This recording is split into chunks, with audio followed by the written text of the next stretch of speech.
this has been messed about a bit more than I thought it has been.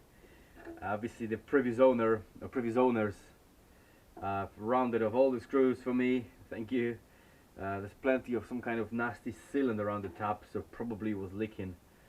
But I want to take it off just to drain the petrol completely from the petrol tank, because you can't just slosh it and it's still something always there, so I need to remove it. I don't think I can fix this.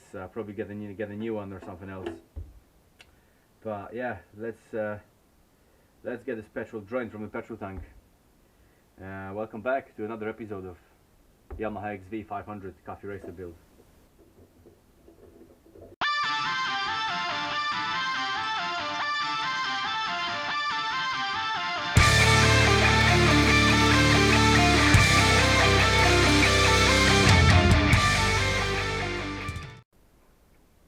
Now look at the state of that.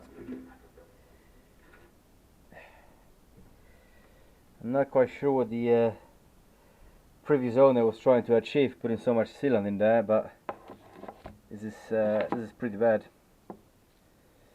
I don't know if you can see this, but it's like a thick layer of some kind of sealant around it, some kind of, it's not silicone because it's hard, there's some other shit, but that all need to be cleaned off. Petrol tank from the inside, because I can see the shit gets in the inside as well, so that needs to be cleaned off. And I don't know if I can buy a new unit like that, or if I can repair this. Maybe I can repair this, I can get some seals and some new parts for that, some new screws, and get the service, because that fits in here. If not, then maybe you can search on eBay for some second-hand stuff which is semi-decent condition. But at least I can drain all the petrol now from it, so let's get on with that. Okay, so I managed to clean it up a little bit. I'm not quite sure what that was. It looked to me like maybe some liquid metal, you know, chemical metal kind of thing. I have no idea why was it here to seal it, or what. I don't know. It's all over this contraption as well. It's not silicone, it's not flexible at all, it's solid, and it kind of breaking off in pieces. On top of that, that was rattling inside a petrol tank. I'm guessing that was part of here, the main fuel tap, because that's the reserve one. I think that was the main one. I'm not quite sure again what that was. And there was some other bits and bobs that looks like a very hard chewing gum inside a petrol tank. So I managed to get rid of it. All the fuel from the petrol tank is now gone. I'm gonna open the cap and let it dry and air evaporate for a good couple of days before I do any kind of grinding or welding around this area, because I don't want any fumes from the petrol being in there. As you all know, fumes are also highly flammable from a petrol, from any kind of gasoline. So I don't want any fire explosions over here. But in the meantime, I'll see whether or not I can salvage this piece. I doubt it, but I'll have a look anyway, take it apart and see whether something I need to clean up. Maybe I can replace some parts. But as you can see, these screws are completely rounded off. These are not that bad, but they covered in some kind of tacky shit over here. So JIS screwdriver, which stands for Japanese Industry Standard screwdriver, that fits perfectly in these holes, in the screws, and good patches on it. It should make the life a little bit easier. So let's see if we can take it apart and see what's inside.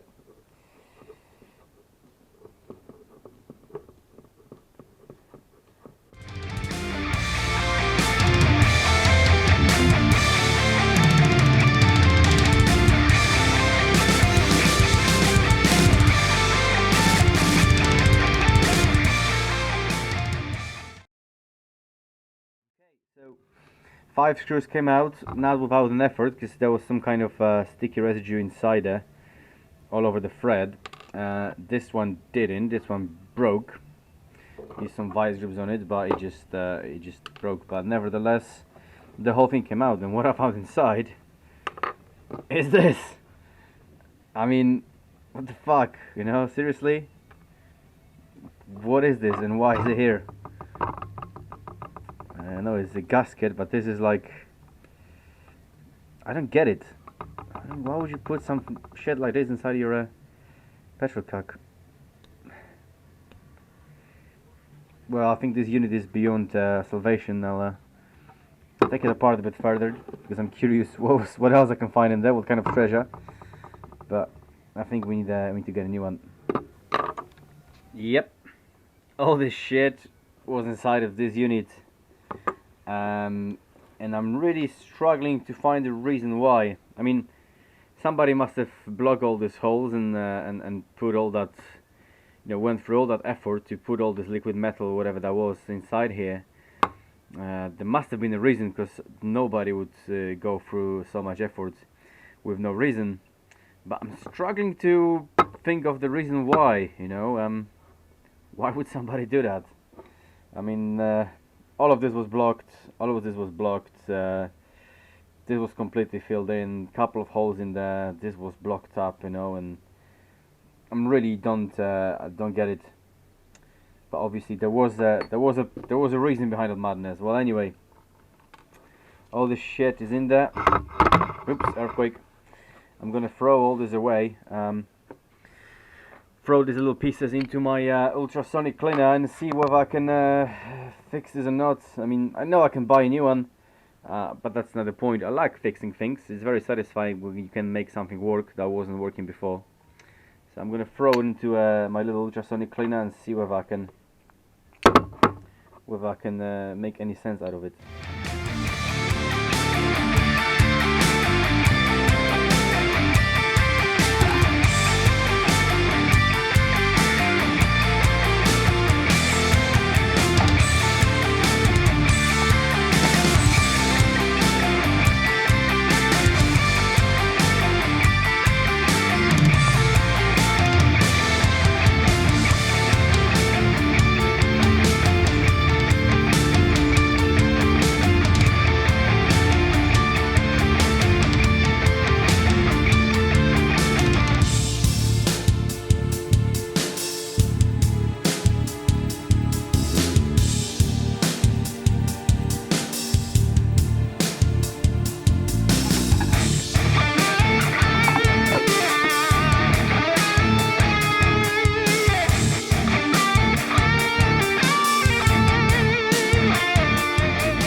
Alright guys, so after that being ultrasonic cleaned, as I thought before, the unit is beyond salvation really. I mean, you clean up all the parts for it, but all the seals are perished, they're hard, rock solid really.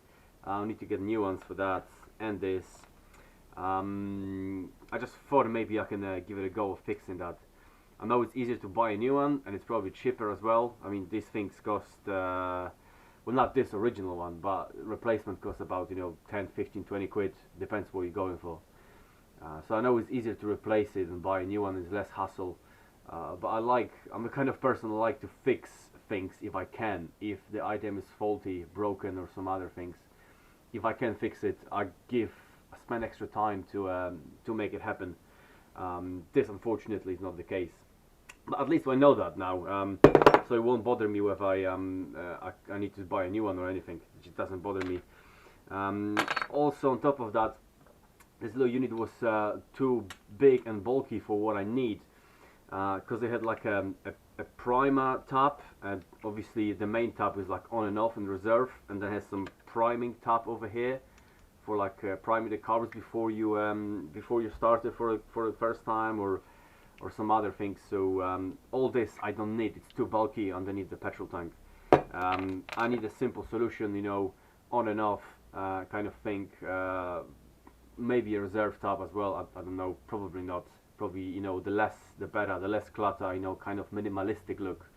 That's what I'm going for. So on and off tab. I may actually even do some pipes from copper. I don't know yet. May play with some brazing and all that. So I may do that. Decide on this later.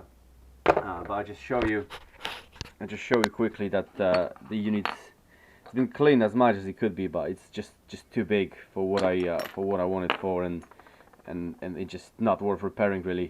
So that's going to be thrown away in the bin, unfortunately. And I will find a way of fitting a new petrol tap in the petrol tank. So right now the plan is to cover that hole, obviously, because I won't be using it. And as many of you suggested, because the petrol tank will be raised slightly from a back, that won't be the lowest point of the petrol tank anymore. It's going to be somewhere around here, and because this is a slightly thick area, I will probably need to look into remounting the petrol tap somewhere this way. So that needs to be welded on, back on, and I'll fit probably a smaller, like a round petrol tap over here sticking down. But before I do that, I want to mount it properly on this bike, so I can check exactly where that lowest spot can be, because at this stage, you know, only putting back and forth, I need to create the proper mounting point, mounting bracket, so the item is fully secured there. And once this is done, I'll check exactly where the lowest point is, and we'll take it from there. Right. So, like I was saying, guys, that's beyond repair. Now, next focus is for the next episodes, next videos, to create that petrol tank mount and chamfer that edge on the back, so it's a bit more smooth. And once that's in place, I'll be able to tell where the petrol tap should be exactly, and I'll look into it how to fit it in. But that on the next later stage. Don't need to worry about it for the next few days. I want to thank you all very much for the input on the seat, how to tackle the seat on this little project. Especially one UK rider. I mean, you completely blew my mind. Is exactly what I was thinking when I was drinking this beers. You know, how to mount it, and you suggested welding the nuts from the inside, creating 4 mounting points. I mean, this is exactly what I was thinking. So I think I'm gonna go this way. Mike Range, you mentioned using neodymium magnets in the back as well, which is absolutely brilliant idea. I didn't even think of that. The only problem is I won't be using fiberglass for this build, so I won't be able to embed them in there somehow. I know there's probably some different ways of doing that, and that is a great suggestion, because neodymium magnets are not only stronger than the regular magnets, but they're much lighter, like 40% lighter than the standard ones. I know this only because my cabinets, my speaker cabinets from my bass, by Hardkey, and they're using neodymium magnets, which are really lightweight and really strong. But yeah, all those suggestions and some of the other guys, you know, bending and fiberglassing and all that it's really taken into consideration. But I've done fiberglassing before on my previous projects. I think I've done it 2 or 3 times so far. So I want to do something else, something a little bit different.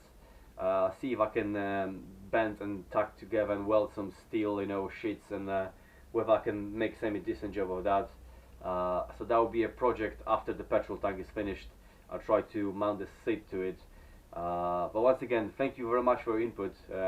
It's great to see so much support coming from you guys, and so much interest you taken in that build as well.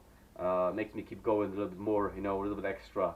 And that's it for today. Thanks very much for watching again. Have a beer, rock hard, and I'll catch you very soon. Take it easy.